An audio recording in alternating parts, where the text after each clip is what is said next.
اللہ کے نبی صلی اللہ علیہ وسلم کا یہ فرمان پلے باندھ لیں کہ من تشبہ بقوم فہو منہم، اور اس سے بھی سخت بات سنیے، اللہ کے نبی صلی اللہ علیہ وسلم نے فرمایا لیس منا من تشبہ بغیرنا، جو ہم لوگوں کے طور طریقے چھوڑ کر غیروں کی مشابہت اختیار کرتا ہے، لیس منا، وہ ہم میں سے نہیں، وہ مسلمانوں میں سے نہیں، اس نے مسلمانوں کے طور طریقوں کو اگر چھوڑ دیا ہے تو وہ گویا کہ خود ہی مسلمانوں کے طریقوں سے اور مسلم معاشرے سے نکل گیا ہے۔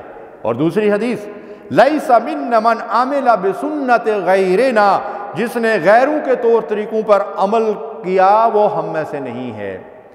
یعنی اسلام ایک مکمل نظام زندگی ہے میرے بھائیو۔ اللہ کے نبی صلی اللہ علیہ وسلم نے جو تہذیب ہمیں دی ہے وہ قابل فخر ہے۔ خیر الہدی ہدی محمد صلی اللہ علیہ وسلم، بہترین طریقہ زندگی، بہترین راستہ زندگی گزارنے کا، بہترین طرز معاشرت، بہترین تہذیب و تمدن کون سے ہے؟ محمد الرسول اللہ صلی اللہ علیہ وسلم کی سکھائی ہوئی تہذیب، آپ کے سکھائے ہوئے آداب زندگی اور آپ کے سکھائے ہوئے آداب معاشرت۔ سامعین کرام، ہماری خواتین کا اور ہمارے نوجوانوں کا حال کیا ہے؟ اللہ کے رسول صلی اللہ علیہ وسلم نے فرمایا، جو بخاری کی روایت، جو مرد کسی عورت کی مشابہت اختیار کرے یا جو عورت کسی مرد کی مشابہت اختیار کرے، اس پہ اللہ تعالیٰ کی لعنت اور پھٹکار، وہ اللہ کی رحمت سے دور پھینک دیے گئے ہیں۔ آج ہمارا حال کیا ہے؟ خواتین کے عریاں لباس، جین کی پینٹیں، تنگ لباس، چست لباس اور انتہائی باریک لباس، جس میں سے جسم کے خد و خال جو ہے نمایاں نظر آ رہے ہیں۔ ایسی خواتین کے لیے نبی صلی اللہ علیہ وسلم نے فرمایا کہ یہ جنت کی خوشبو سے بھی محروم رہیں گی، جو خوشبو کوسوں میل دور تک جو ہے وہ سونگھی جا سکتی ہے، اس سے بھی محروم رہیں گی۔ اللہ کے نبی صلی اللہ علیہ وسلم نے فرمایا کہ یہ لباس پہن کر بھی ننگی، اور وہ خواتین جو مردوں کی طرح سر کے بال کٹوا کر ننگے سر بازاروں میں اور روڈوں پہ گھومتی پھرتی ہیں، وہ گویا کہ فحاشی، عریانی اور بے حیائی اور مردوں کے ساتھ مشابہت کا اشتہار بنی ہوئی ہے۔ اللہ کی لعنت ہے ایسی عورتوں کے اوپر۔ اور وہ مرد جنہوں نے لمبے لمبے بال رکھ کر عورتوں کی مشابہت اختیار کر لی ہے، ریبن لگاتے ہیں اور بالوں کو گونتے ہیں، انہوں نے خواتین کی مشابہت اختیار کر کے اپنے آپ کو اللہ کی لعنت کا مستحق بنا لیا ہے۔ سامعین محترم، اللہ کے نبی صلی اللہ علیہ وسلم نے ارشاد فرمایا، خالف المشرکین، مشرکوں کی مخالفت کرو۔ کیسے مخالفت کرو؟ فرمایا اوفر اللحا واخف الشوارب۔ امام بخاری نے اس حدیث مبارکہ کو روایت کیا ہے، اور اس کا شان نزول یا پس منظر یہ ہے کہ ایرانیوں کی ایک سفارت آئی مدینہ میں، رسول اللہ صلی اللہ علیہ وسلم کے پاس کچھ ایرانی مجوسی آئے جنہوں نے لمبی لمبی مونچھیں رکھی ہوئی تھی اور اپنی داڑھیوں کو چٹ کیا ہوا تھا۔ اللہ کے رسول صلی اللہ علیہ وسلم نے ان کے چہروں کی طرف دیکھا تو اپنا رخ مبارک دوسری طرف پھیر دیا اور ان سے یہ پوچھا کہ تم نے اپنی شکلوں کی یہ کیا حالت بنا رکھی ہے، ایسا کیوں کیا ہوا ہے؟ تو انہوں نے کہا کہ ہمارے رب کسرا کی یہ سنت ہے۔ کسرا کو رب کہتے تھے۔ اللہ کے رسول صلی اللہ علیہ وسلم نے فرمایا کہ میرے رب نے مجھے یہ حکم دیا ہے، اور پھر صحابہ کو یہ حکم سنایا، خالف المشرکین، تم ان مشرکوں کی مخالفت کرو۔ کیسے مخالفت کرو؟ ان کے جیسے چہرے اور وضع قطع مت بناؤ۔ انہوں نے مونچھوں کو لمبا کیا ہوا ہے، تم کیا کرو؟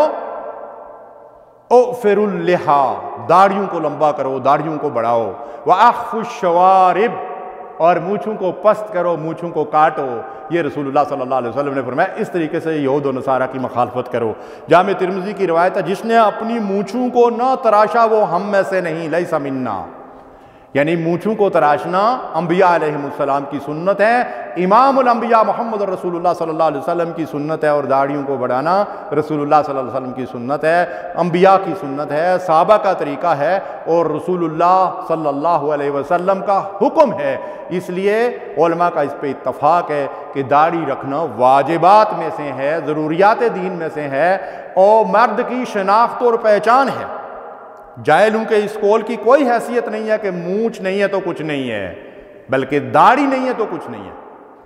حضرت قیس رضی اللہ تعالیٰ عنہ اپنے قبیلے کے سردار تھے، لیکن قدرتی طور پر ان کی داڑھی نہیں تھی۔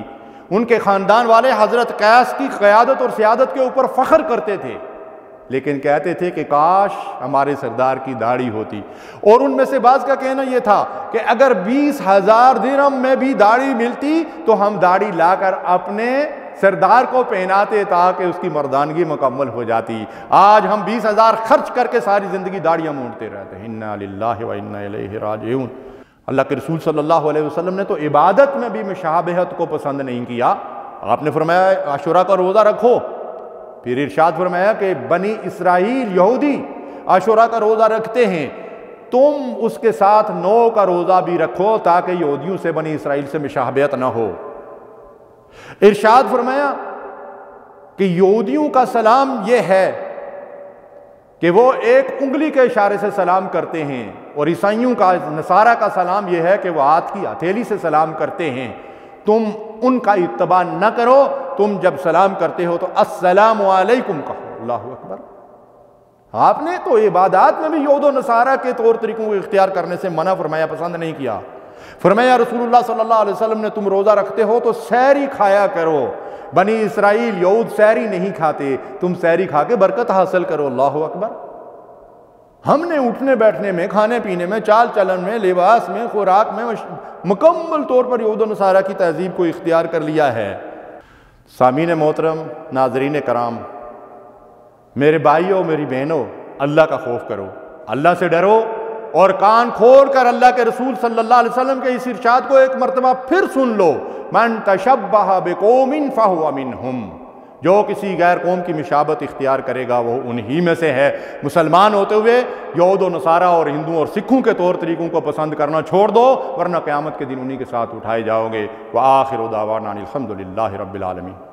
اللہم صلی علی سیدنا محمد وعلی آلہ وصحبہ